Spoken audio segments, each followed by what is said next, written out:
हरे कृष्णा। परम भगवान श्री कृष्ण की दिव्य वाणी है भगवत गीता। भगवत गीता सभी शास्त्रों का सार है।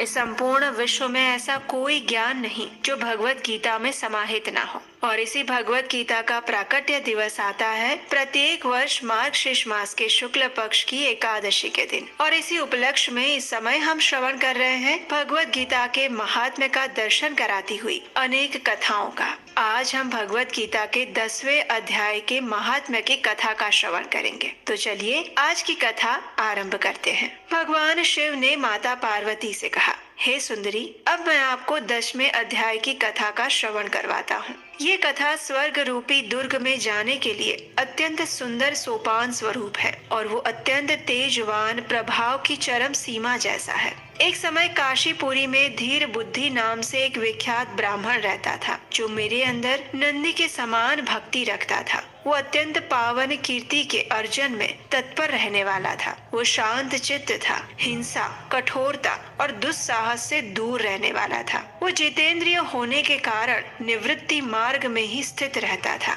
उसने वेद रूपी अनेक शास्त्रों के समुद्र को पार कर लिया था। वो संपूर्ण शास्त्रों के अध्ययन का ज्ञाता था। उसका चित्त सदैव मेरे ध्यान में संलग्न रहता था। वो अपने मन को अंतरात्मा के अंदर लगाकर सदैव आत्म तत्व का साक्षात्कार किया करता था। इसलिए जब वो चलने लगता तो मैं प्रेमवश उसी के पीछे पीछे दौड़कर उसे हाथ का सहारा देता था। और ये सब देखकर एक दिन मेरे पार्षद भृंगिरीट ने पूछा, हे भगवान, इस प्रकार भला किसने आपका दर्शन किया होगा? इस महात्मा ने कौन सा तप, होम और जप किया है कि स्वयं आप ही पद पद पर उसे हाथ का सहारा देते हुए चलते हैं? भृंगिरीट का ये प्रश्न सुनकर मैंने उसे इस प्रकार उत्तर देते हुए कहा था, हे भृंगिरीट, ये उस समय की बात है। कैलाश पर्वत के पार्श्व भाग में पुन्नाग वन के अंदर चंद्रमा की अमृतमयी किरणों से धुली हुई एक भूमि है और उसकी एक वेदी का आश्रय लेकर मैं बैठा हुआ था। मेरे बैठने के क्षण भर बाद ही अचानक से बड़े जोर की आंधी आई। वहाँ के सभी वृक्षों की शाखाएं ऊपर नीचे हिलने लगी। आपस में टकराते हुए उसकी कितनी ही टहनियां टूटकर गिरने लगी। पर्वत की अविचल छाया भी हिलने लगी और उसके बाद एक भयंकर शब्दवाणी हुई, जिससे पर्वत की कंदराएं प्रतिध्वनित हो उठी। तत्पश्चात आकाश से एक भारी विशाल पक्षी नीचे उतरा और उसकी कांति काले मेघ के समान थी। वो काजल की राशि, अंधकार के समूह या पंख कटे हुए काले पर्वत जैसा दिख रहा था। उस पक्षी के पैरों से पृथ्वी का सहारा लेकर उस पक्षी ने मुझे प्रणाम किया और एक सुंदर नवीन कमल मेरे चरणों में रखकर अपनी स्पष्ट वाणी में स्तुति करने लगा। उस पक्षी ने कहा, हे देव, आपकी जय हो। आप चिदानंदमयी सुधा के सागर और जगत के पालक हैं। सदैव सद्भावना से युक्त और अनासक्ति की लहरों से उल्लसित है। आपके वैभव का कोई अंत नहीं। अद्वैत वासना से परिपूर्ण बुद्धि के द्वारा आप त्रिविध मलों से रहित हैं।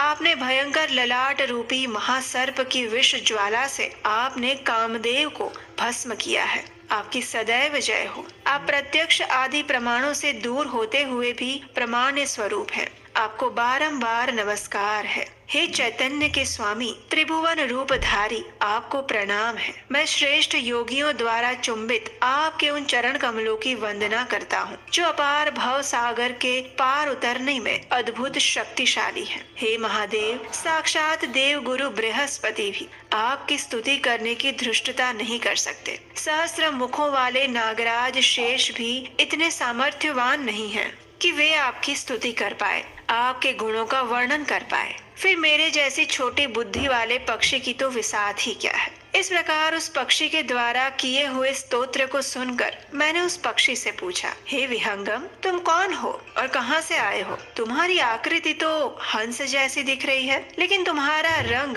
कौवे जैसा मिला है। तुम जिस प्रयोजन को लेकर यहाँ पर आए हो, कृपया उसे बताओ। मेरे वचन सुनकर उस पक्षी ने कहा, हे देवेश, मुझे ब्रह्मा जी का हंस मानिए। जिस कर्म से मेरे शरीर में इस समय कालिमा छा गई है, उस कारण को सुनिए। हे प्रभु, यद्यपि आप सब कुछ जानते हैं, आपसे कोई भी बात छिपी नहीं है, लेकिन फिर भी आप पूछ रहे हैं, इसलिए मैं बताता हूँ। सौराष्ट्र नगर के पास एक सुंदर सरोवर है, जिसमें कमल लहलहाते रहते हैं। उसी में से बाल चंद्रमा के टुकड़े जैसे श्वेत मृणालों के ग्रास लेकर मैं बड़ी तीव्र गति से आकाश में उड़ रहा था। उड़ते उड़ते अचानक वहां से पृथ्वी पर गिर पड़ा। जब होश में आया और अपने गिरने का कोई कारण नहीं देख पाया तो मन ही मन सोचने लगा, अरे यह मुझ पर क्या आ पड़ा? आज मेरा पतन कैसे हो गया? पके हुए कपूर के समान मेरे इस श्वेत शरीर में ऐसी कालीमा कैसे आ गई? इस प्रकार विस्मित होकर मैं अभी विचार ही कर रहा था कि उस पोखरे के कमलों में से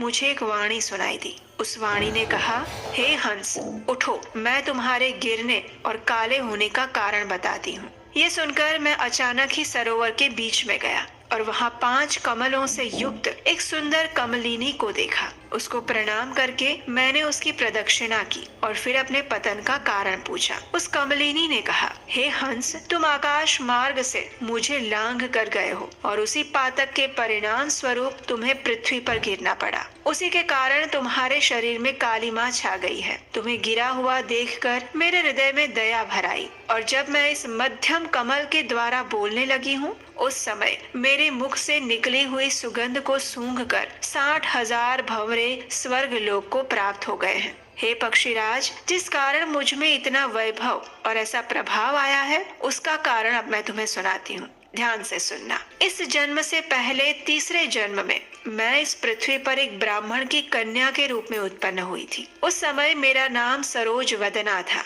मैं गुरुजनों की सेवा करती हुई सदैव मात्र पतिव्रत धर्म का पालन करने में तत्पर रहती थी। अब एक दिन क्या हुआ कि मैं एक मैना को पढ़ा रही थी। इससे पति सेवा में कुछ विलंब हो गया और उस कारण से मेरे पतिदेव क्रोधित हो गए। उन्होंने मुझे श्राप दे दिया कि हे पापिनी, तू मैना बन जा।